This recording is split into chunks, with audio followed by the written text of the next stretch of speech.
perhaps, if you're into it, we could get some of these doctors and therapists that are here right now, and they'll tell you miraculous stories.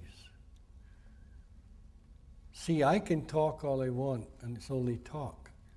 But when it comes to a doctor saying, this happened in my clinic, that's a different story. That's the proof of the pudding. And this is what gives the other doctors and the other therapists and the patients what you call hope.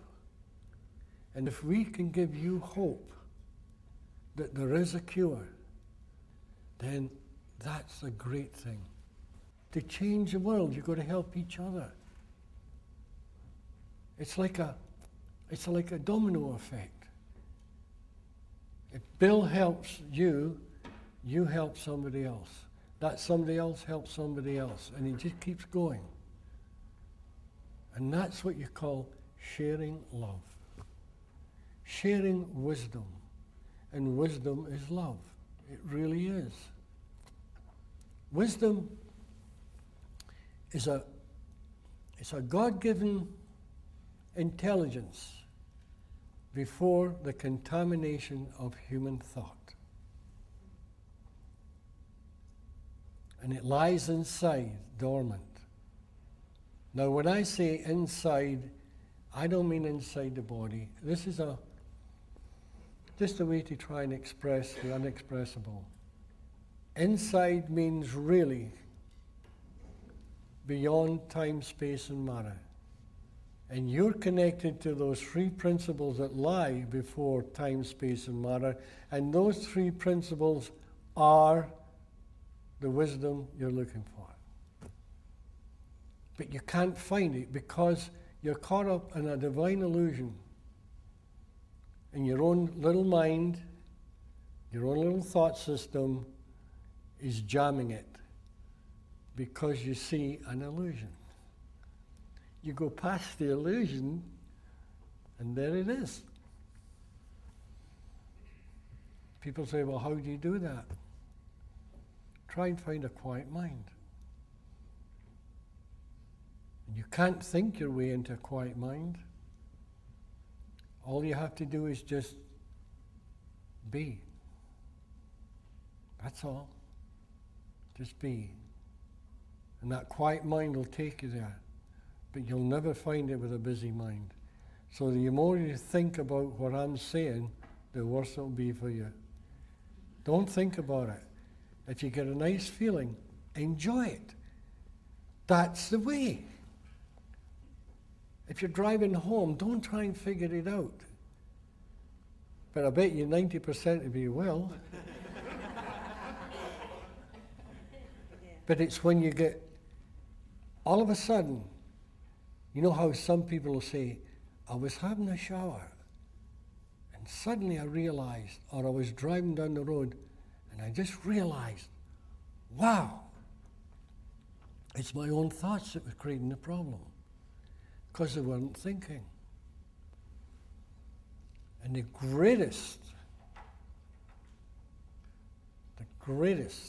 experience you could ever have in your life is in a complete state of no thought. Because when you're in a complete state of no thought, even for 1 second, this is what you call self-realization. Because you have stopped thinking from this world, you've touched those three principles in the purest form. You go beyond this physical world to the state of absolute purity, and you find out the secret to life. Then you start thinking, you're back into this world, but you're back with a message. You found it. And you can never explain it, because nobody can give you wisdom. Nobody can tell you wisdom. They may have wisdom inside them, but the second they put it into a form, it has to be a metaphor. because they're trying to describe the undescribable. They're trying to describe the formless. So they put it into a metaphor as close as they can. And they tell you via the word. And this is why they say to you, go beyond the word. Now, when I first started talking like this, I'd get to an audience and I'd say, please don't listen to what I'm saying.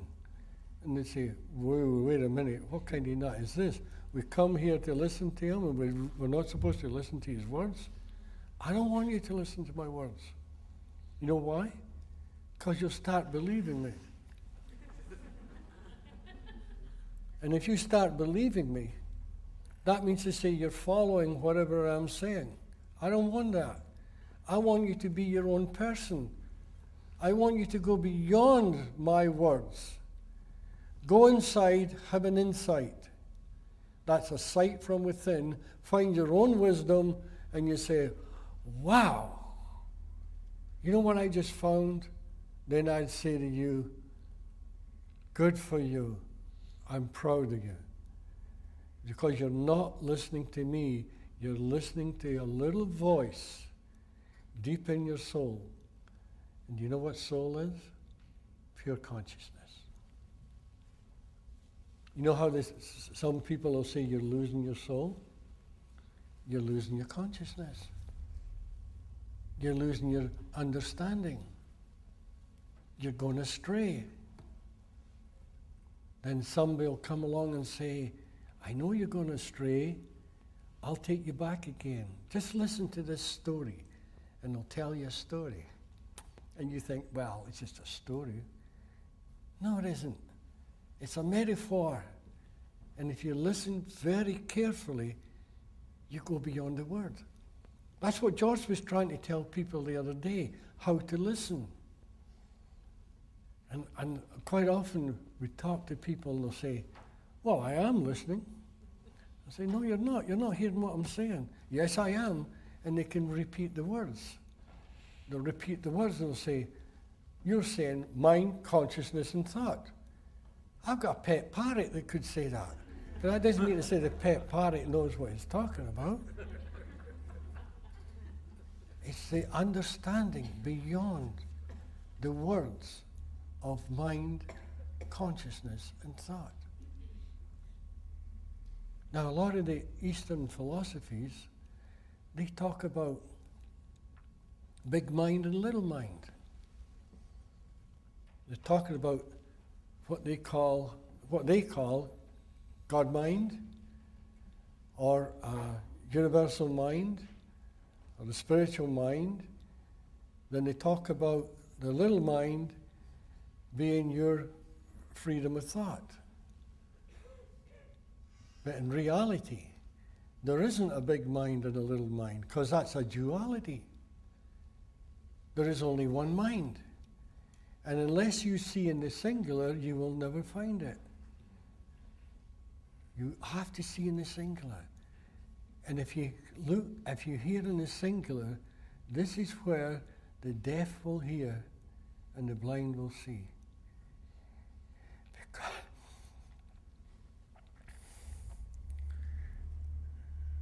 it's all inside. It's already there. You're already there. And if somebody tells you that it takes years and years of study to get there, don't listen. Don't listen. You know how close you are?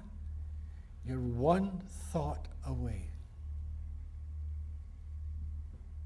One thought.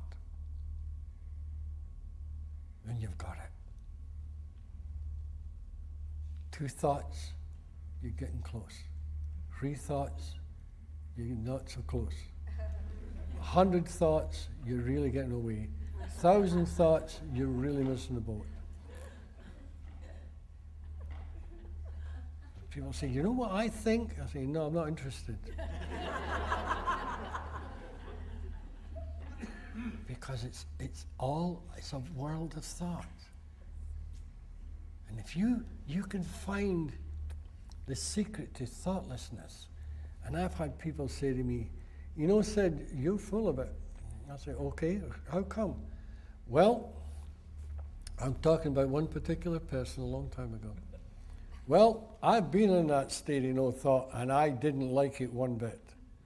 And I'll say, oh, really? You were in a state of no thought? Yes. He says, it was the scariest thing I ever had in my life. I said, tell me about it. He says, well, I was driving past St. Mary's Lake, and all of a sudden my mind went blank, and I panicked. I really panicked. I thought it was, oh, God, he says it was horrible. And I said, well, what made you panic? He says, well, the thought of having no thoughts.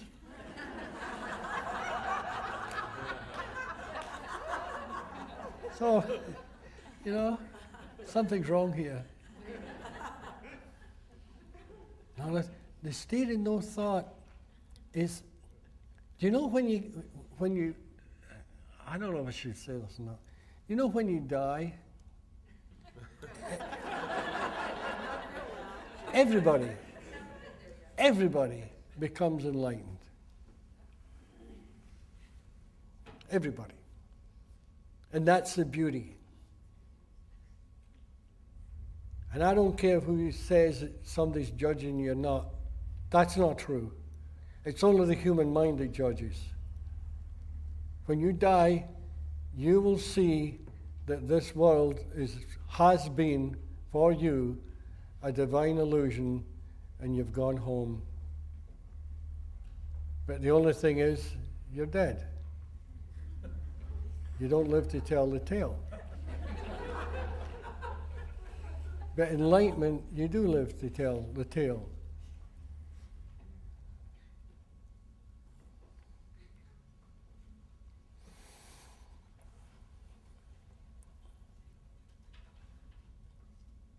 Now, I've sometimes talked about the three principles for an hour to people, and they'll say to me, well, when are you going to tell us about the principles and how they work? Well, I already have, many times. You see, those wise people from the past, all these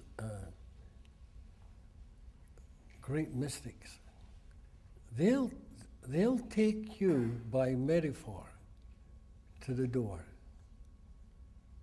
They'll even open the door for you, but you've got to walk through. Nobody can put you through that door. If you want to go past this physical world and find out the ultimate secret, you have to do it on your own. If you want to find the wisdom inside yourself, you have to do it on your own. Because somebody could talk to another person till hell freezes over every day in life, and they'll never find it because they're going to go through it.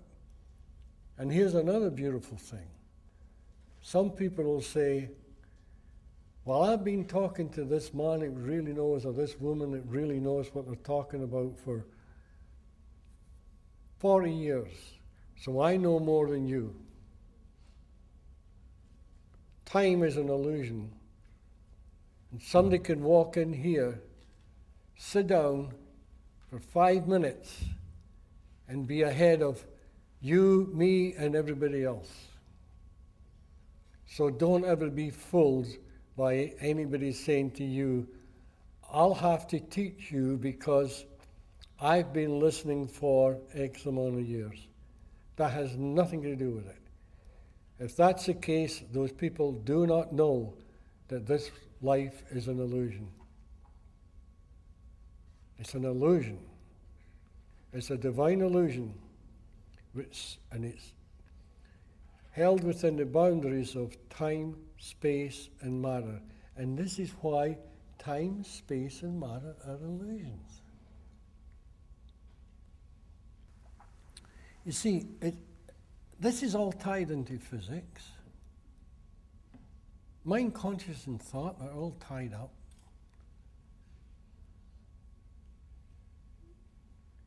Like that E equals mc squared. Never mind the squaring by speed of light, because that's finite. And no matter how big a number it is, it can still come to an end. The answer to that should be infinity. And infinity is the energy of all things, whether in form or formless. Therefore, that is what infinity is. A lot of people argue, what is infinity? Is there such a thing? Of course there is, because this is what creation is. It's the energy of all things, whether in form or formless. That's why a lot of these mystics say, excuse me, there's no beginning and no end. Now, with our little minds, we can't possibly imagine no beginning and no end. Can you imagine a piece of string with just only one end? Try it. You have a ball of string, you have a wee this, that. You can't do it. And that's where the secret to life lies. When you see there's no beginning and no end and everything is just energy. And you and I are created from that energy. The trees, the birds, the lakes, the sky, everything is created from the same energy.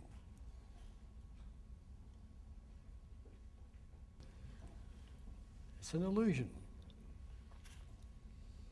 When the illusion comes to an end, you come to an end. And that's what they call death. But life and death are really the same thing in a different form, because they're all the same energy. Now, as I say, the intellect can't understand that, but you can realize it. And to realize it, you must step inside, go beyond the intellect, peace of mind, and there it is. It's right in front of you. Always has been, always will be. That's why the great nothingness some of the sages talked about is before creation. And the great nothingness and the allness are the same thing in a different disguise.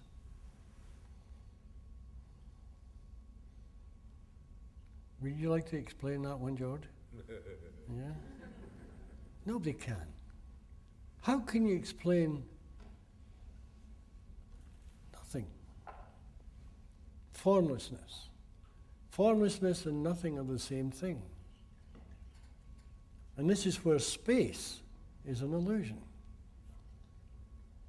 Because you see, if I take this hand and I take this hand, never mind my face, and you say, well, what's in between?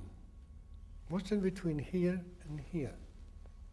And the answer is nothing. It's empty space.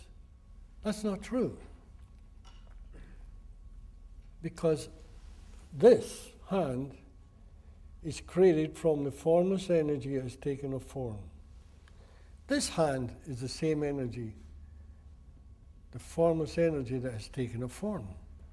And in between, there's air, there's oxygen, nitrogen, there's particles of dust, and there's energy. All in between, all created from the same formless energy. Now, if that's true, these two hands are really like that. There is no space. It's an illusion. And this is what the physicists are looking for. Why is this and this look different? When in actual fact, if you're here and you want to get it there, that's all you have to do. Because it's all one. Everything is all one. Everything is an illusion.